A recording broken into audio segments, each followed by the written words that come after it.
All right, guys, welcome back to another episode of the Mogul Marathon Commercial Real Estate Podcast. I'm your host, Yannick Cudjoe-Virgil, and I'm very, very excited for our guest today. Today, we have a guest that is a specialist in affordable housing development, and he is the Executive Vice President of the Peebles Corporation. Today's guest is Donahue Peebles III. As I mentioned, Donahue is the Executive Vice President of the Peebles Corporation and handles new acquisitions and business development. Donahue actively pursues public and private real estate transactions for the Peebles Corporations in various markets, including Florida, DC, and other metropolitan areas.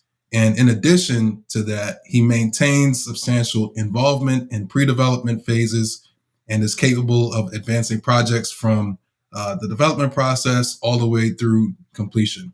And so Donahue is also the chairman of Legacy Real Estate Development, LLC, which is a residential real estate development firm that focuses on the development and acquisition of low-income housing projects in South Florida, DC, and other New York locations. And so he also serves communities by engaging with the multiple communities that benefit and expose the youth to various opportunities in entrepreneurship and various other organizations to improve the quality of life of impoverished and special needs individuals on a global scale. So Donahue, thank you so much for being a guest on our show today. Hey, Yannick, it's a pleasure to be here. And the bio you just read for me is the nicest thing anybody's ever said about me. So I'm going to take that. I'm going to repeat it when I go on dates, and we'll kind of see how it goes from there. But man, I appreciate you having me on. And obviously, you and I have known each other for a number of years. I've always been, someone who's admired your success from afar. I'm jealous of you because not only have you succeeded athletically and been an NFL player when as close as I get is Madden, but you've also done an amazing job in the commercial real estate space, and now you're going to be a celebrity on the podcast. So, I feel a lot less accomplished now that I put it all in perspective, but really glad to be here. Well, I appreciate the nice sentiments, man, and I admire what you're doing as well from afar. Obviously, this podcast is called the Mogul Marathon Real Estate Podcast because this commercial real estate journey is it's a journey, right? And it's not something that contrary to what social media tells you, it's not an easy industry to break into. Specifically, as someone of color getting into this space, it is very, very challenging. But before we dive into the details and all the things that we're talking about today, for our audience who don't know, who you are, what you're doing, give us a little bit of color behind, your story and how do you get to where you are today? Absolutely. Well, I think my introduction to commercial real estate, unfortunately, was pretty easy. It was a Tuesday, April 5th, 1994. I was born about 6:15 a.m. To my mother, Katrina, and my father, Don Peebles Jr. My father also happened to be a successful and increasingly successful real estate developer at that time. And, whether it's nature or nurture, he was very intentional and deliberate about bringing me up in the business. So when I was a kid, I learned how to add and subtract on P&Ls, how to, when you learn to carry a number, I figured out how to get to NOI. When I learned long division as a fourth grader, my dad sat me down and said, let's teach you what a cap rate is. When after basketball practice, when, you're a kid, you want to go to McDonald's, get a McFlurry or a double cheeseburger, whatever it is. In order to get the treat and be allowed to go, I'd have to solve a real estate word problem. So he would say, all right, pick a building on the street. Let's assume zoning and come up with a residual land value. And the thing with my father is that not only was he intentional and deliberate about it, right, but he held me and my sister to a high standard of excellence. If we got the question wrong, or if I got the question wrong, we didn't go to McDonald's. And that was a big difference, I think, between me and my peers who also came from, successful backgrounds or successful real estate backgrounds, is that, my father was very, very straightforward about teaching a correlation between effort and reward. And so I had the benefit of, learning from somebody who not only taught me the technical aspects of the business very, very intimately, was practicing them at an exceptionally high level, but someone who understood the intangibles that were necessary in order to be successful and foster a home environment that allowed those intangibles to grow naturally. So in large part, when people ask me, how'd you get started in real estate, or what do you owe the success that you had so far? I mean, the truth is, it's simple. It's my father, and I'm a beneficiary of a massive amount of accumulated advantage. Both from the wealth and access that was provided to me as a kid, but I think also from the knowledge and character that my family helped build in me as I was younger and growing up. I worked for Cudjoe-Virgil for a little bit. Went to Columbia University for undergrad. When I came out of college, ended up, shortly thereafter working for my father, and learning real estate in a much more, hands-on and tangible sense. In 2017, I ended up founding Legacy Real Estate Development. It's a, sister corporation to the Peebles Corporation, and we focus entirely on the development of affordable and mixed income housing. In large part, big passion for me is solving public problems. And oftentimes that's done through public-private partnerships, whether we're buying land from municipalities, or whether we're leveraging municipal resources from a funding standpoint to create a social or policy outcome that's advantageous. Something that brings me a lot of meaning. Certainly it pays the bills, and kind of drives the process forward. I'd say the journey itself has been really fruitful. It's so far had an opportunity to work on a wide variety of asset classes. From hospitality, for sale condos, life science, affordable housing, straightforward market rate rentals. We've done some light industrial work. So I've had an opportunity to touch all asset classes in a variety of different markets, and it's been able to put us in a position with Peebles, and I think Legacy more broadly, to the point where we feel confident navigating through what will ultimately be a really, really challenging market, filled with some headwinds and some fetters as we go through the next 2 or 3 quarters. That's fantastic, man. That's a great story, and I've always been interested in knowing exactly, because so for most people, when they're getting into this space, they think that they can do it themselves. They try to figure things out.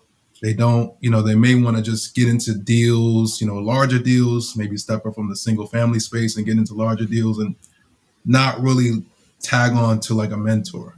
Mm-hmm. The reason I'm bringing this up is that your father is very, very successful in real estate development, right?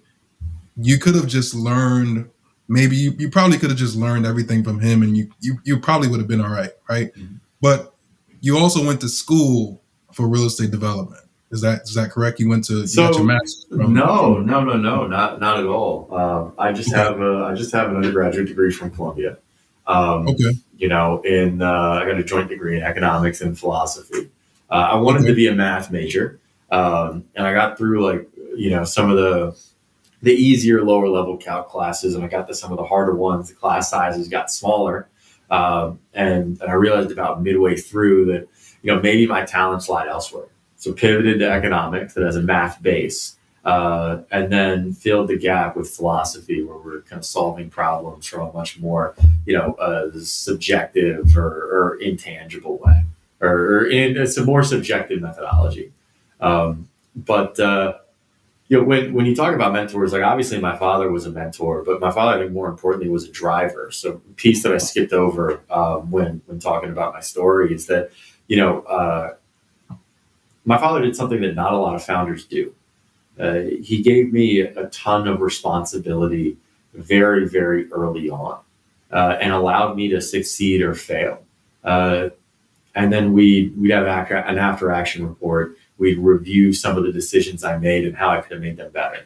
And looking back on it, I mean, it's pretty irresponsible to have a 19 or 20-year-old negotiate, a $40 million lease with your anchor tenant, or run a $165 million transaction with the municipality of Washington, DC. So, I think it was brave of him to kind of make those decisions and, give me a wide berth to do some of those things. But ultimately what it created was, a sense of confidence in myself and, the ability to be self-reliant.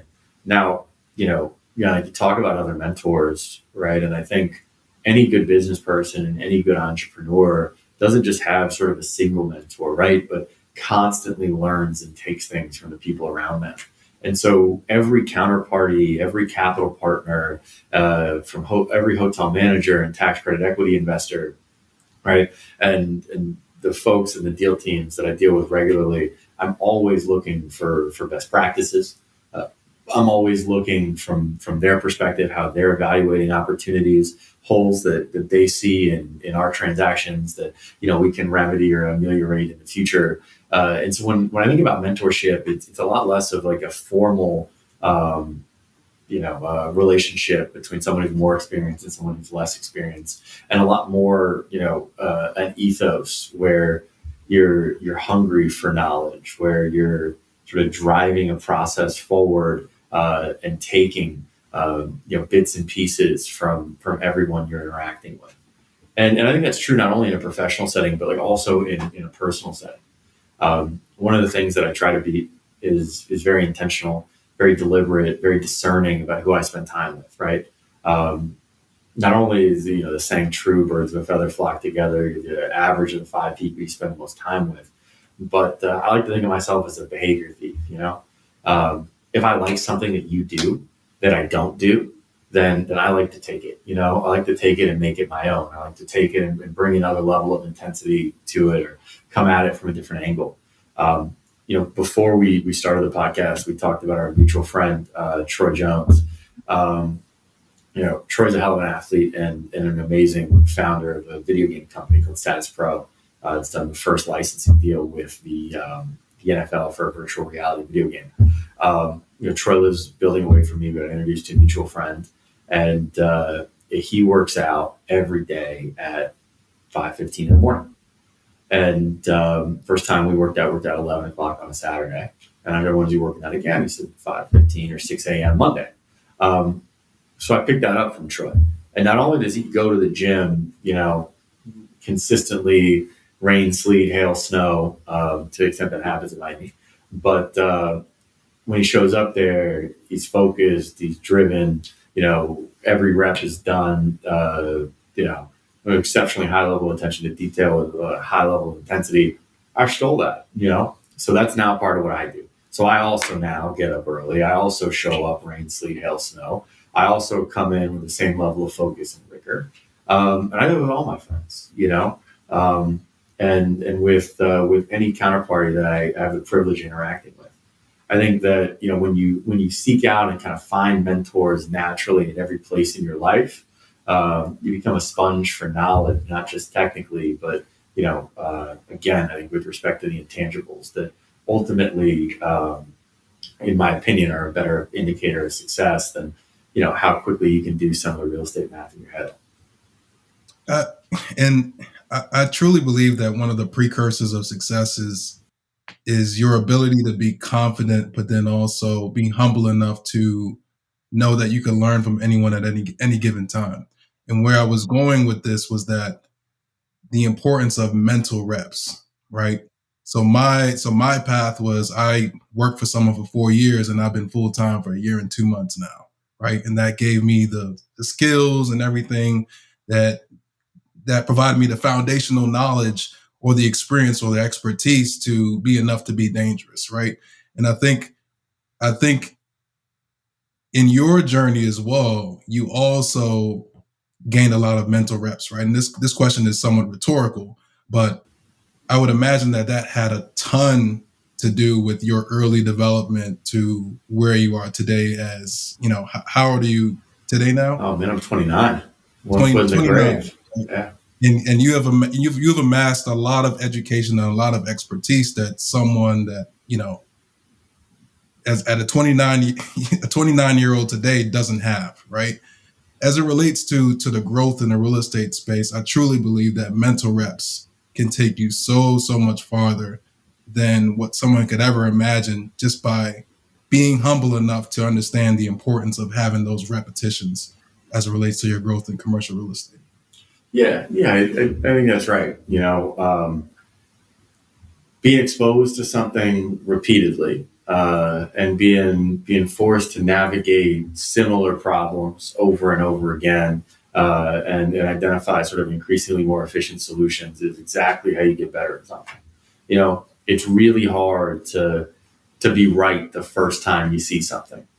It takes you time to figure it out. You're going to try, you're going to fail. And so getting those mental reps, which is, effectively trial and error, but, without the tangible or sort of practical consequences, is not only, how we underwrite deals, but ultimately how you develop anything. I sort of identifying a transaction, considering what can go wrong, right? Identifying contingency plans based on each of the incremental tributaries that go from that single outcome, right? And then understanding the decision points that come from, each of the remedies to each of the problems. I'd say, another big piece is, you learn from experience. They didn't always say whose experience.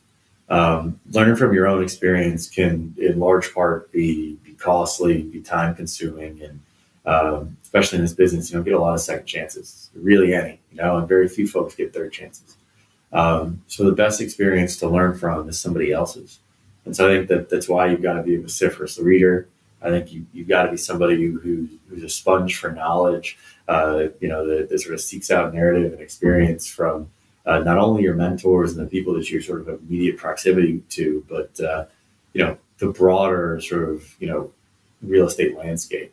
There are tons of books I'd recommend, not just my father's, but New Kings of New York, Liar's Ball. Vicky Ward does an amazing job there, where you get to understand the nuances of particular transactions, and you can look at what ultimately was successful, and how folks navigated problems, what ultimately was unsuccessful and how they failed to navigate problems.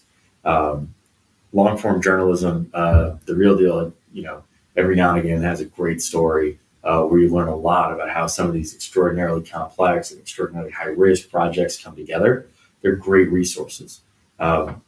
If I can learn from Sam Zell and from my father, and from Kent Swig and from Michael Stern, I'd rather learn from them than learn from my own experience and my own successes and my own failures, right? Something cost Michael Stern $20 million. I'd love to know what it is and how I can avoid it so it doesn't cost me $5.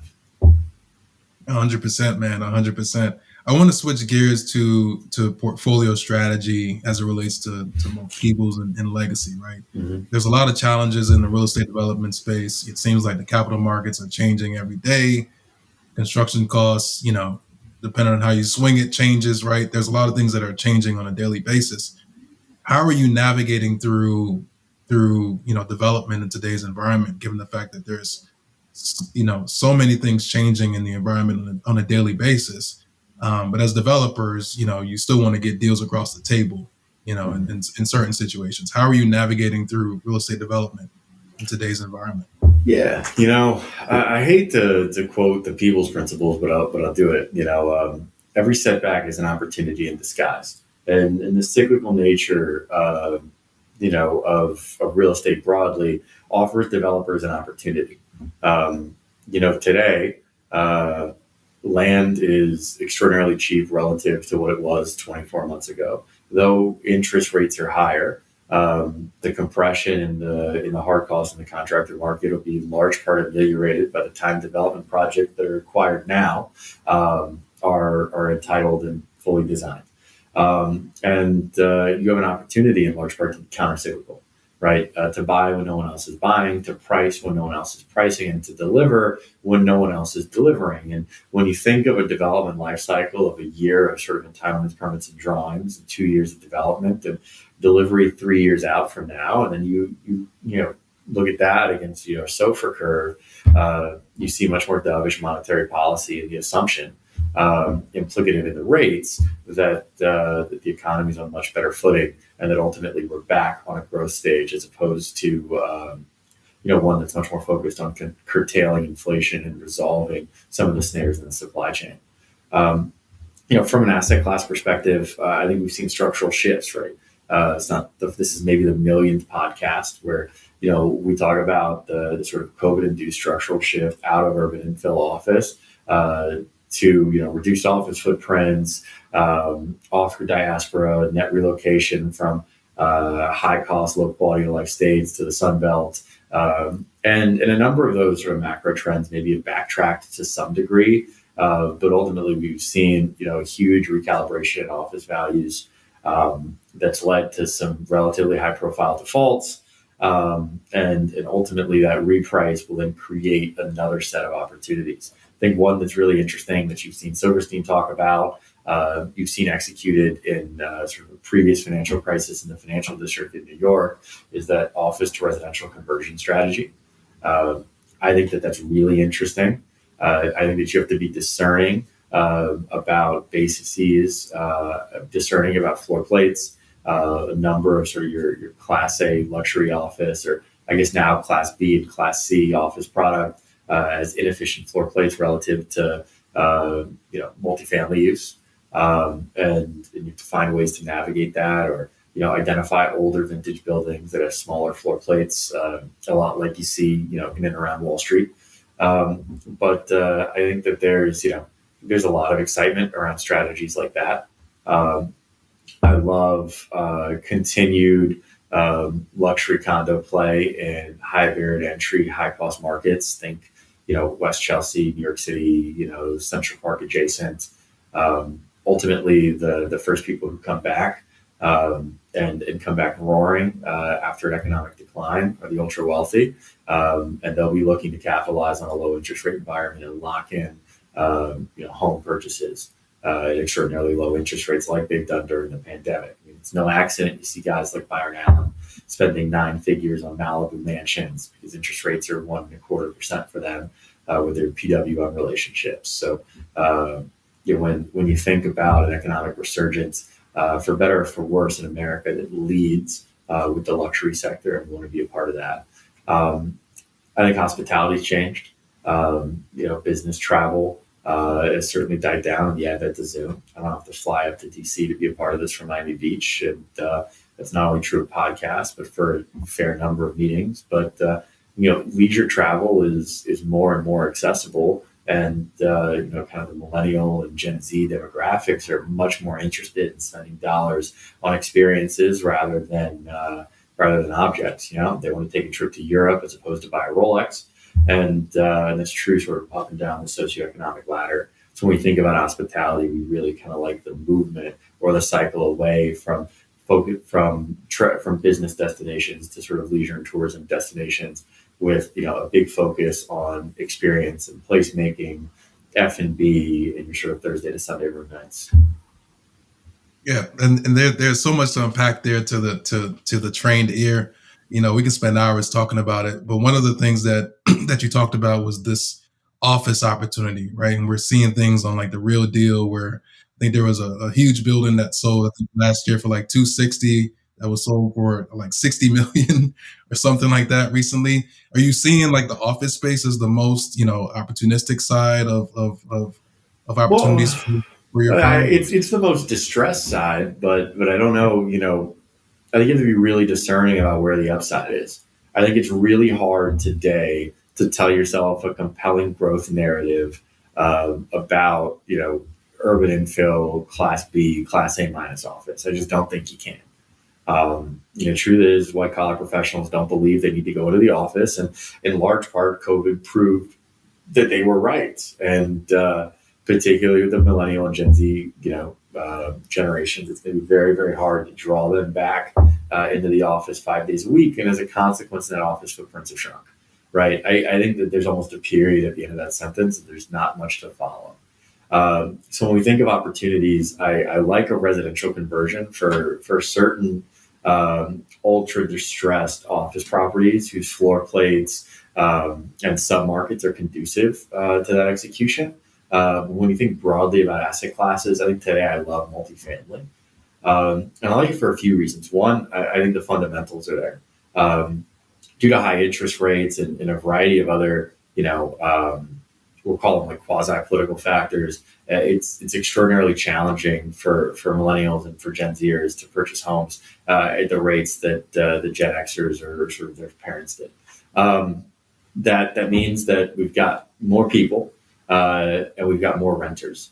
And at this point, the United States is underhoused by a considerable degree. So we need more places for people to live, which won't be disrupted by technology. And very, very few of those people, or an increasingly small number as a percentage, will be able to purchase homes. And so the demographic arguments associated with multifamily residential rentals are extraordinarily strong. Couple that with the strong preference for millennials and Gen Zers to be in, quasi-urban environments, or what we call live, work, play environments, where they're nearby an office to the extent they have to go to one, or a co-working space, walkable retail, park space, and mass transit. You start thinking, urban infill, Sunbelt MSAs. Unfortunately, from an opportunistic investor standpoint, this is a relatively old narrative. And during COVID, you saw, a fair amount of capital flood into these assets at extraordinarily low interest rates. Anything that took max leverage over the past 5 to 7 years in a Sunbelt environment of a multifamily space, is faced with a devil's bargain. They've got a maturity coming up, and they're forced with a tough challenge, right? It's either cash in, refinance, or they've got to sell the asset. And anybody who's in the market today, where interest rates are where they are, has to be there. It's the worst time to sell over the past decade. So anybody that's selling now is distressed. Full stop. And I think very, very distressed marketplace with great sort of demographic and narrative upside, that creates, I think, both ends of the barbell for the opportunistic investor who can get in, during a short-term dislocation in interest rates at what we consider to be like a below market or below par, below replacement cost basis, and then ride up the value accretion, both through rent growth as a consequence of the demographic trends and through cap rate compression as a consequence of, more dovish monetary policy. Yeah. I mean, you said a lot there that it was a lot of times to pause about, but I'm being a bad interviewee. No, I just rant and just go over. Just interrupt me. Make it easy. This is great, man, because I was more so when I talked about office, I was more so speaking about the opportunities as a reconversion, right, or conversion to multifamily. I think with the opportunities that are out there at the thing about conversions is that obviously the price has to make sense, right? Your basis has to make sense because there's a significant cost to fitting out for a multifamily project, right? And I think to your point in the multifamily space, we're certainly seeing that as well. I think for people who are getting into this space, it's really, really important to make sure that you're not projecting any sort of exorbitant rents, right? If you're thinking that you're going to jump into a market where rents were 10% last year, and you're thinking that it's probably going to be 10% this year, then you're probably going to be in a world of hurt, right? What we're seeing is that things are softening across the board. Some markets are still displaying stronger fundamentals than others, but it comes down to the fundamentals, right? And it comes down to just making sure that you're buying the right property in the right market. And if you're doing that and you have your fundamentals that solid, and you're putting on the right debt, and you're not exposing yourself to floating rate debt without a cap, and you're doing all the things correct, if you're buying in the right market, everything else should make sense, right? It should pan out the way that you think that it would. It's just like you mentioned, right? The folks that bought pre-pandemic levels, pandemic levels that loaded up with bridge debt and max leverage and underwrote that they were going to get out at X cap rate, but the cap rates are 200 or 300 basis points higher. Those are the ones that are really in distress, right? And we're buying a deal right now. It's not necessarily in distress, but the owner has to, their term is up, right? So it doesn't make sense to refinance. So I think there's certainly a lot of opportunities, and I'm 100% preaching out there. Now is the right time to buy. As long as you buy with the right fundamentals. I mean, if the way I look at it is, if prices are down, and if anything, right, if I'm interested in an asset and I can tell you that the price is down maybe 10 to 20%, why not buy that asset, right? If it makes sense. So that's how we're looking at opportunities today. Mm-hmm. Yeah, look, I broadly, I agree. I think there's an old adage, right? Maybe Warren Buffett said it, or somebody, obscenely wealthy and kind of pithy. It's when others are scared, be greedy. When others are greedy, be scared. There's a less charitable one that says when there's blood in the street, buy property. But I think all that's true, right? When interest rates are high, when development sentiment is low, it's the opportunity to lock in land bases, and not to kind of overuse these platitudes. But, if your money's long, your luck will change, right? So if you have patient capital, the American economy will rebound, will move from from this sort of hawkish sentiment that the Fed has to a little bit softer, a little bit more dovish monetary policy. Lower benchmark interest rates mean lower cap rates, which means value growth alongside your rent growth, or cap rate compression with cap rate compression and rent growth occurring simultaneously, which is such a kind of great set of circumstances for your typical multifamily investor. And so I very much agree with your sentiment, and I think you're right. I think when folks are coming in to the industry initially, a lot of it can seem daunting, and there's sort of this big push to do your first deal, and in sort of that excitement, there's maybe a propensity to overpay or to underwrite irresponsibly. I make sure I encourage people to focus on, as you mentioned, the fundamentals, but also to evaluate transactions clear-eyed, not care so much about winning the deal as much as ensuring that it's profitable. You can always do another deal if instead of a 15% IRR, you made a 20% IRR, right? Or instead of a 20% IRR, you made a 15% IRR, right? It's a lot harder to do your next deal if instead of a 20% IRR, you made a 6, right? Or God forbid, your investment horizon got pushed out 2 years and your investors, clawed their way back to par. It's a capital game. Capital allocators have tons of options, particularly with smaller scale developers. And to the extent that you got a blemish on your track record, particularly early in your career, it makes it really, really, really tough to get a second chance. And so I'd encourage folks as they start to make sure their first deal's a winner. Be patient, pick a sure winner.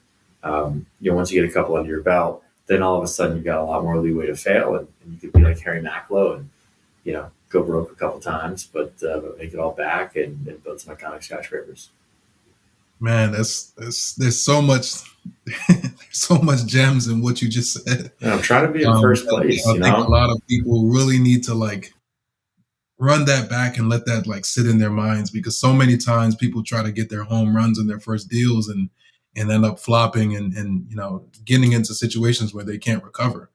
And specifically, when you're starting off, like you said, when you're trying to establish a track record and your track record is a little spotty, then it's really, really tough to recover. So it's like playing pickup basketball, man. First time they pass you the ball, you take a contested 3 and you miss it, you're not passing the ball again. Let it touch your hands, swing it around, drive and kick. All right, make a lower risk play initially. Get yourself an opportunity to get a few looks at it before you swing hard and hit a home run. Like that. See that's elite podcasting right there. I transitioned sports analogies midway through the analogy. I went basketball to baseball. And look, I told you, man, I came here. I wanted to be your most watched podcast. I love Chris and Fume and Bua. So, hopefully they're not too mad that I pushed them down to second and third place, respectively. Well, we're all. I'm sure they'd be happy to know that someone would be of your stature would be the one that's taking your spot. It'll be a terrible, upsetting day. Yeah. So you're in the affordable housing space, right? Legacy.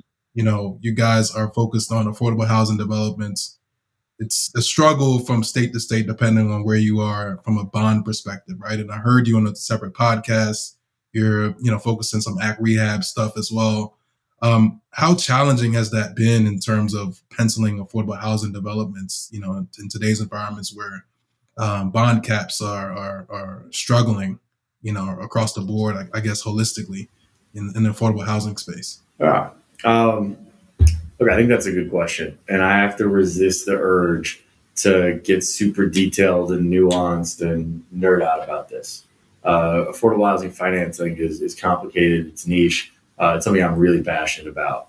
But to answer your question, I mean, has the environment gotten more challenging?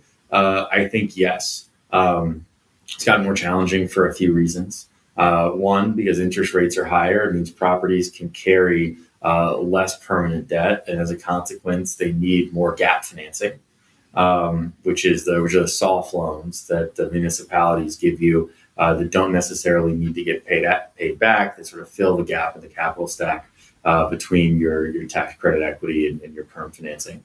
So it's a bigger burden on cities and municipalities as a consequence. And that burden is exacerbated because as a consequence of higher interest rates, the benchmark returns for your tax credit equity investors are also higher, which means your tax credit proceeds are lower.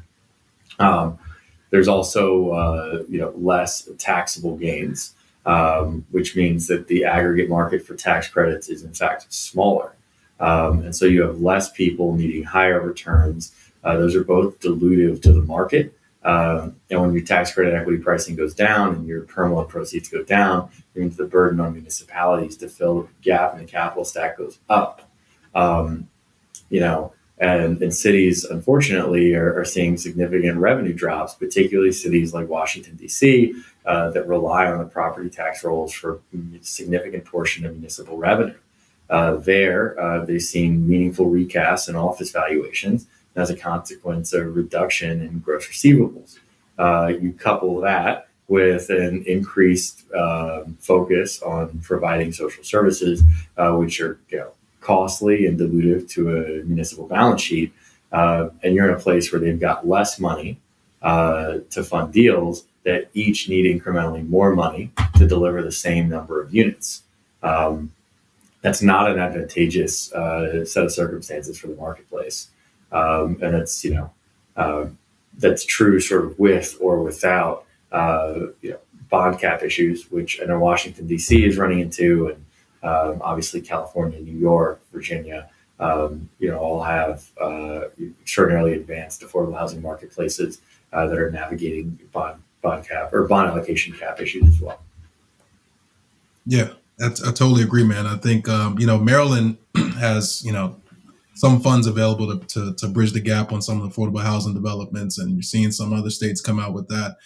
I think it's just something to monitor for folks who are looking to get into the affordable housing space, on how to really put those developments together, right? Because if it doesn't pencil, it isn't going to work out. It isn't going to come out the ground. So I totally agree with that 100%.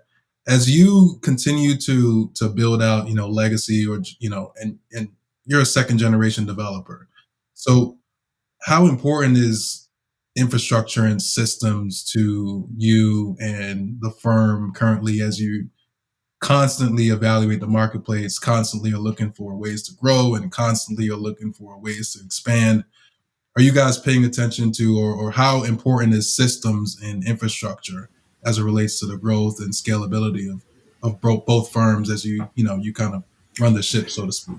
Yeah, look, I think, and it's a great question, and it's a challenge. I think going from what Peebles and Legacy both are, right? Though Peebles is significantly larger, it sort of retained this, entrepreneurial ethos. We do a lot of big deals with very, very few people. And I think transitioning from, an entrepreneurial environment where, we're constantly, solving problems and sort of bootstrapping ideas to something that's a lot more institutional, is a fun challenge to tackle. Bringing in folks with institutional investment experience to create and sort of replicate processes they've seen in places like Carlisle and JP Morgan, are the right answer. But it's a challenge. I think as an organization grows, founders and high-level executives have to cede control of decisions and begin to take control of process. and understand that the process ultimately leads to the right decision. And so, refocusing our attention to how we do things and not precisely what we're doing is something that we're attacking right now. You know, but I think a fun takeaway, or maybe the right takeaway for investors who listen to your show, and sort of regardless of the size that they are, though I'm sure like David Rubenstein's probably listening too, and Carlisle's not so small. So, but is when we look at deals, right? There's sort of an initial pass at underwriting, but then I love to start thinking about cases, right? So you have your base case, you have your upside case, and in both of those, presumably you make money, right? But spending time on your downside case is really interesting. It's not just, you know, answering the questions, well, hey, how much money will I make if this happens? It's answering the question, what could go wrong? What are the implications if that goes wrong? And if that goes wrong, what are the steps to remedy or ameliorate the problem? How do I attack this? And what does that mean from a pre-development expenditure standpoint, a sellout standpoint, from a rent standpoint? You if this sort of possible adverse set of conditions occurs, let me solve for it ahead of time. So let me get the mental rep ahead of time so that to the extent that it happens or something like it happens on another deal, I've got a plan of action, right, or a direction that I want to head that I've spent time thinking about when there isn't the pressure to execute. And so whenever we're going to write something, we love to look at different cases, and understand the dilutive effects of a downside outcome and how we can claw our way back to base case or upside. Man, I think that's the level of really being a visionary, supplemented with the ability to put in systems and processes and having those SOPs so that you're not running into the same situations twice. I think a lot of times as entrepreneurs, in particular real estate investors, we're so weedy in the deal from a day-to-day basis, or in our businesses from a day-to-day basis. It really takes some sort of longevity and visionary lens to really sit back and really look back and or look forward and put yourself in a situation that will allow you to put things in place so you're not hitting the same issues that you ran into in the past.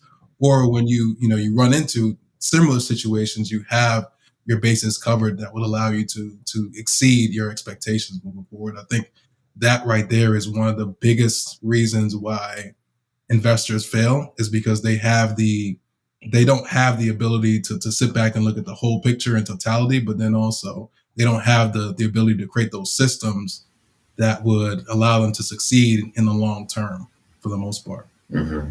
Absolutely.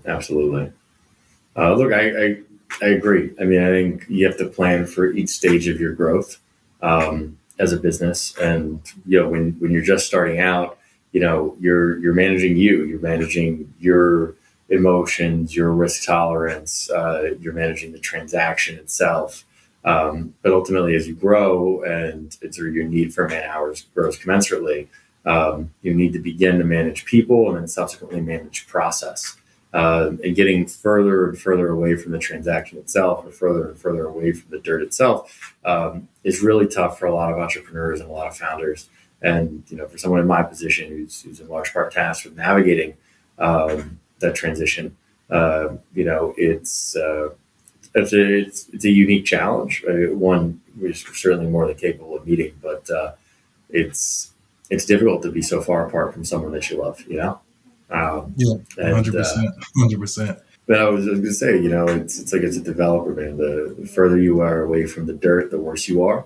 But as an entrepreneur and as a business owner, it's not practical to consider to make every decision and to understand the nuance, behind each respective transaction.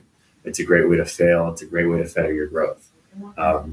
So as you give up control, you have to have faith in your corporate culture and the SOPs that you put in place. And I think in large part we're well on our way to doing that.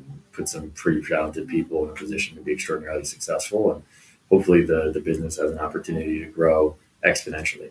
Because we've got a lot of disparate experience, a lot of unique perspectives that are only going to add value to the process as we move forward.